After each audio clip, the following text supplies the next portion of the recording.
Pacto Federativo ele faz com que você receba mais dinheiro quanto piores estão seus índices. Como é que pode isso? Se eu sou um governador de um estado e eu entrego uma educação pior, eu recebo mais dinheiro? Se eu entrego uma segurança pior, eu recebo mais dinheiro? Qual é o incentivo que eu tenho? Santa Catarina não é total eleitoral, é o que a gente pensa.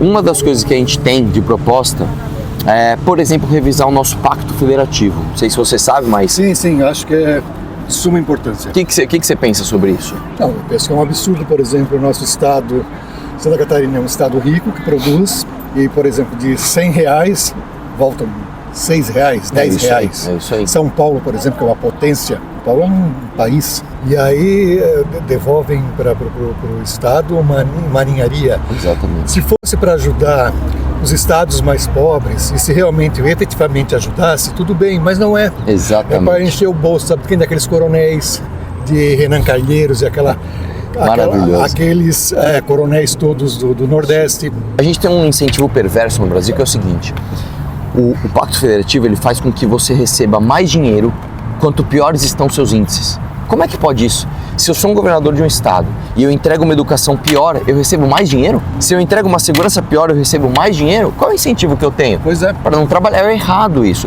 E se o Pacto Federativo tivesse funcionado, olha quantos anos já, quantas décadas nós temos já esse Pacto Federativo, nós teríamos um equilíbrio maior entre o Brasil e nós não temos. O Pacto Federativo não deu certo. Eu acho que o Pacto Federativo não deu certo e eu digo mais. Eu acho que isso escraviza inclusive os estados no Nordeste deficitários, porque eles ficam reféns de um dinheiro que eles não produzem. Sim. A gente tem uma proposta no Livro Amarelo de criação de classe média nesses estados. Por exemplo, a gente tem que industrializar o Nordeste, a gente tem que fazer com que o piauiense, o maranhense, ele se emancipe, ele tenha condições de gerar a própria riqueza. Perfeito. E a partir dali, inclusive, você começa a melhorar a qualidade do voto, porque você perde esse voto de cabresto, esse voto comprado, seja com emenda, seja com dinheiro diretamente. Né? A gente quer fazer uma revisão desse Pacto Federativo. Não, era para ontem isso, né? E o problema também é que a gente sabe que o Norte e o Nordeste, o número de estados, por exemplo, o Sul são 3 estados, então a gente não tem força política muito grande. Sim. Em que pese um número grande de gaúchos que foram presidente da República e também não fizeram porra nenhuma. É verdade. Então hoje está lá o Rio Grande do Sul, é uma pena. Sim. A gente às vezes brinca da rixa, né? Mas a gente ajuda porque a gente depende deles também. Sim. A gente quer um Rio Grande do Sul forte, como Santa Catarina, a gente quer que eles se reergam, entendeu? Sim. Mas isso é fruto do que lá também? Se você está gostando do vídeo até agora, presta atenção, adquira seu livro amarelo. É o nosso plano para o Brasil. O link está aqui embaixo. Você vai clicar e vai adquirir seu livro amarelo para que você saiba exatamente o que cobrar da gente, inclusive, quando a gente chegar ao poder, beleza? Anos e anos de coronelismo, não, de Olívio Dutra, de Maria do Rosário. Não é uma retardada. Olha onde é que coloca. Pensa numa pessoa, o que é que ela tem na cabeça de votar numa criatura dessa? Mas aí eu vou te falar uma coisa que é outro problema no Brasil também. Os estados, né, mais populosos do Brasil, eles são subrepresentados. Porque, por exemplo, um deputado de São Paulo, sou de São Paulo, uma cadeira para deputado federal em São Paulo é aproximadamente 300 mil votos.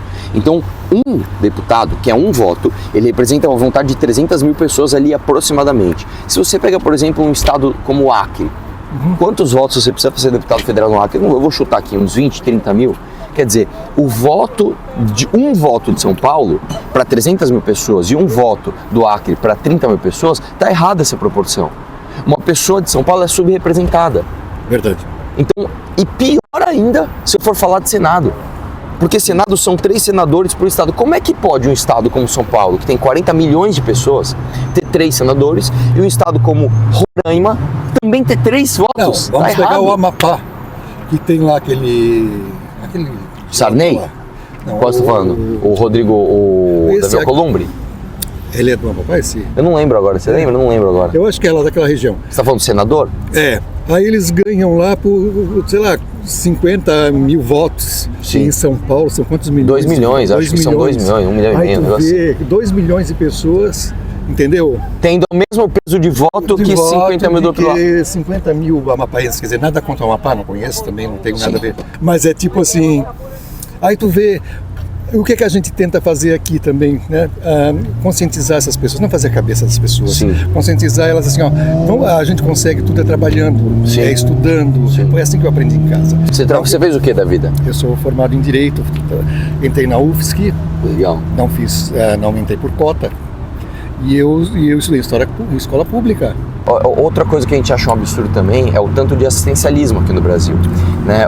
A gente acha que, no livro amarelo a gente prevê justamente isso, a gente acha que deve ter sim... Eu tô louco para ler esse livro amarelo. Problema, eu vou te explicar já. A gente tem só para você entender o que a gente está fazendo, a gente tem um movimento e a gente fundou um partido chamado Partido Missão, acabamos de conseguir as assinaturas e nós estamos fazendo algo que nenhum outro partido na história do Brasil fez. Nós estamos escrevendo um livro com tudo que a gente acredita para o Brasil, porque todo mundo tem que ser fiel a esse livro. Então nós temos alguns fascículos de onde o Brasil está, de onde ele veio, para onde nós estamos indo, que é um lugar horroroso, e para onde a gente quer ir, e como a gente quer ir.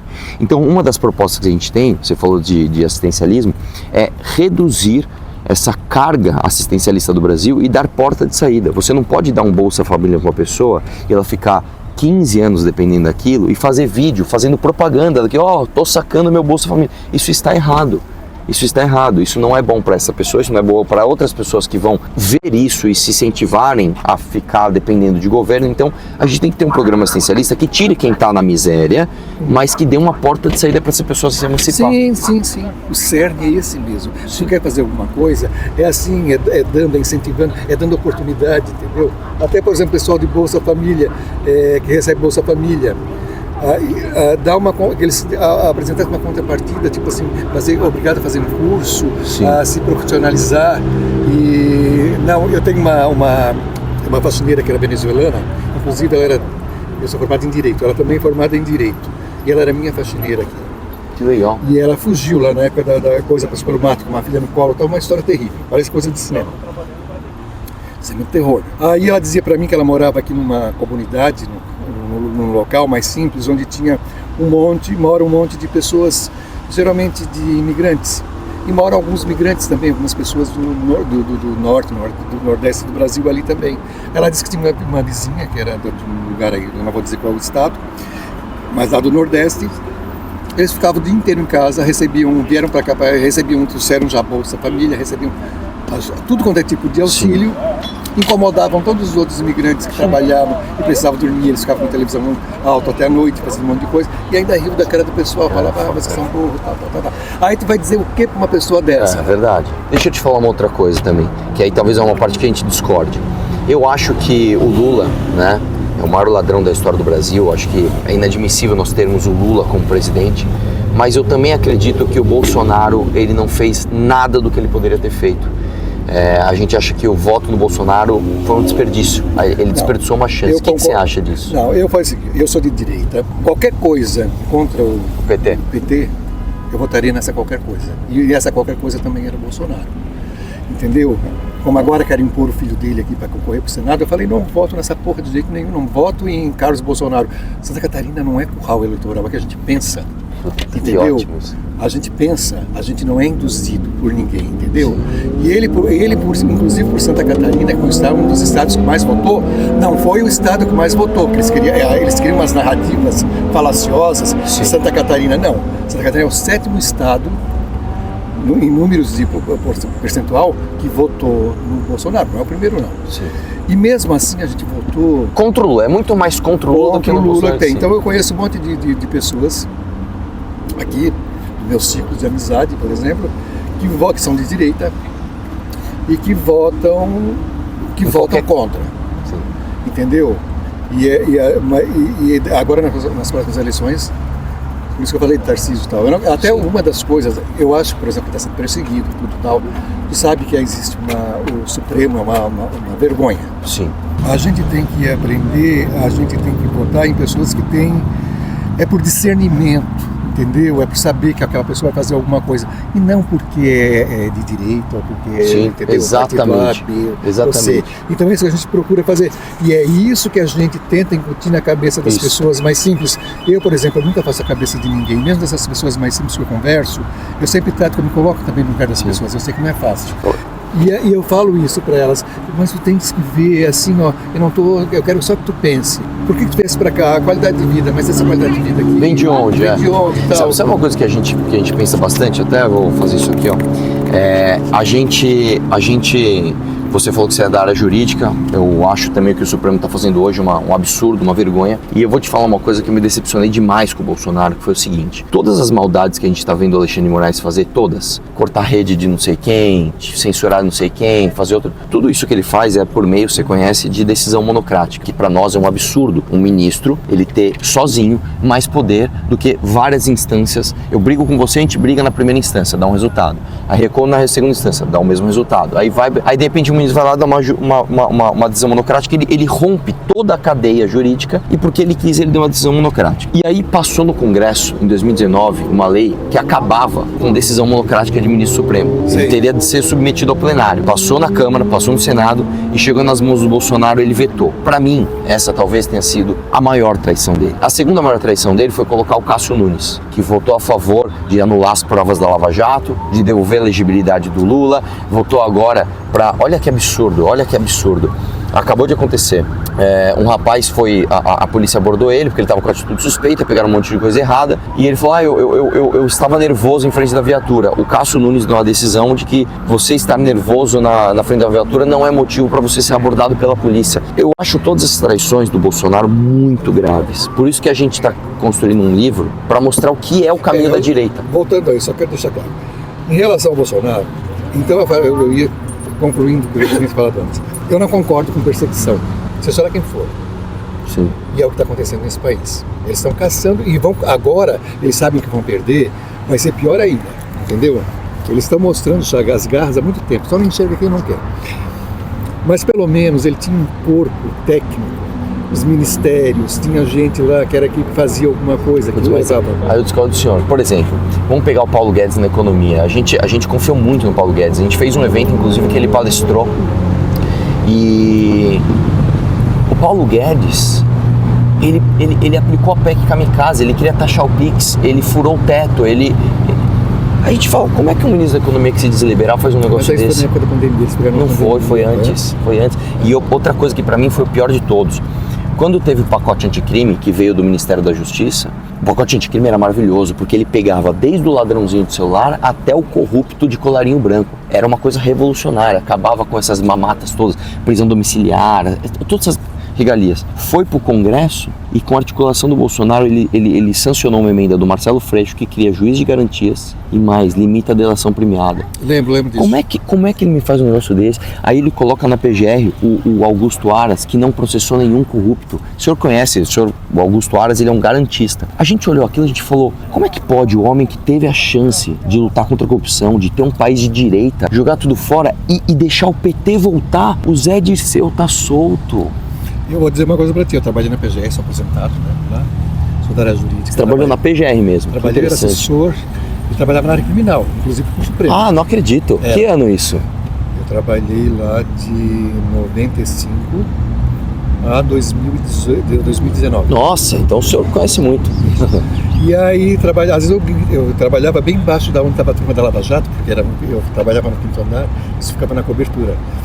E eu fiquei lá embaixo, às vezes eu gritava na sala, eu não acredito, eu abri um habeas corpus, eu abri alguma coisa e via a sacanagem que aqueles ministros faziam. Um absurdo. Porque eram pessoas ricas. Às vezes eu vi um marginal lá do Mato Grosso que tinha feito lá, um filho de rico lá, que tinha feito uma cagada, e de repente lá o cara, eles soltavam, liberavam. É fogo. Entendeu? Aí eu via assim, ó, às vezes uma mula desses de tráfico lá Sim, do tráfico de drogas. Do Senegal, uma senhora lá, coitada, pego no aeroporto V, que foi usado como mula, às vezes ficava presa lá durante um tempão, e às vezes soltavam o pessoal com toneladas de droga aqui, traficantes, entendeu? Então eu achava, às vezes eu ficava berrava, dizia, não acredito nisso, batia. Eu dizia, é muita sacanagem. E aí eu olhava para o prédio, que o prédio é muito bonito lá, e eu olhava às vezes para coisa, eu via um monte de gente lá tirando fotos do prédio, olhando, tirando, fazendo. Sim. Eu falei assim, só que a diferença deles e da gente, eles ainda acreditam. A você gente já não acredita mais. Eu acho que é o seguinte, cara. E lá na Procuradoria-Geral da República, lá uma figueira das vaidades, lá é tudo. Tem um pessoal que é de direita, um pessoal que é de esquerda, mas é tudo, na verdade, todo mundo ali quer o quê? Poder. Todo mundo que está em Brasília quer o quê? Poder. É só preencher o contra-cheque deles de grana, de dinheiro, eles, o meio ambiente, índio, minorias, pouco importa, entendeu? Eles são... Eu trabalhei com uma pessoa que é uma pessoa maravilhosa, fantástica. E depois eu vi essa pessoa do outro lado. Eu falei assim, mas como aquela pessoa que eu trabalhei e hoje fazendo isso, assim, é uma contradição, assim, em que planeta essa pessoa vive? Então, o que é que eu faço? Eu não convivo com essas pessoas. Eu simplesmente deixei elas de lado e não falo com elas. É fogo. Não, imagina, eu tô até com uma camiseta que a gente tem que assumir uma guerra contra o crime organizado. A gente usa essa camiseta que eu aprendi e matou. Eu sou a favor do seguinte, cara. Sim. Se o cara é MC, fica passando pano pra Comando Vermelho, fica glamourizando PCC, se o cara mete um fuzil na cabeça de outro cara, esse cara tem que ser preso, ou se entrar em confronto com a polícia, ele tem que ser morto. Cara, eu vi para te desculpa te ser chamado. Imagina. Eu via, mas, pelo amor de Deus, fica à vontade. Eu abria processo lá, eu chorava. Eu trabalhava na sala sozinho, mas eu chorava de crianças que eram, sabe, das barbaridades que são feitas nesse país, o requinte de crueldade, as maldades, entendeu? E eu via ali advogados, colegas meus, defendendo, às vezes com teses, assim como às vezes estapafúrdias, entendeu? Sim. É fogo. Uma pessoa que eu achava que devia estar, sei lá, do outro lado tá do lado errado.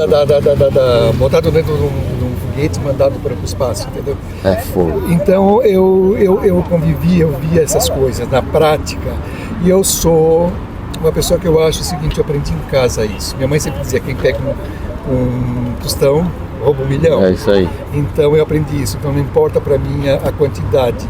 Tu não pega o que não te pertence e tu não faz para os outros aquilo que tu não gostaria que fizesse para ti. Muito bom. Eu vou te convidar então a conhecer o Livro Amarelo, livroamarelo.com.br, só .com. Mas é isso que eu quero saber, esse livro tem...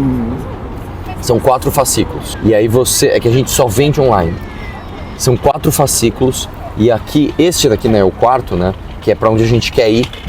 Ele diz os rumos de onde o Brasil está, de onde a gente veio, para onde a gente está indo e para onde a gente quer ir. E aqui tem todo o plano do Partido Missão que a gente quer colocar em prática, de forma detalhada e de forma profunda. Não é uma lista de desejos, temos que fazer o país melhor, temos que acabar com a corrupção. Não é isso. A gente tem medidas objetivas, como reformar a Previdência, como reformar a questão tributária, como acabar com a justiça trabalhista, que é um cancro aqui no Brasil. Justiça militar. Né?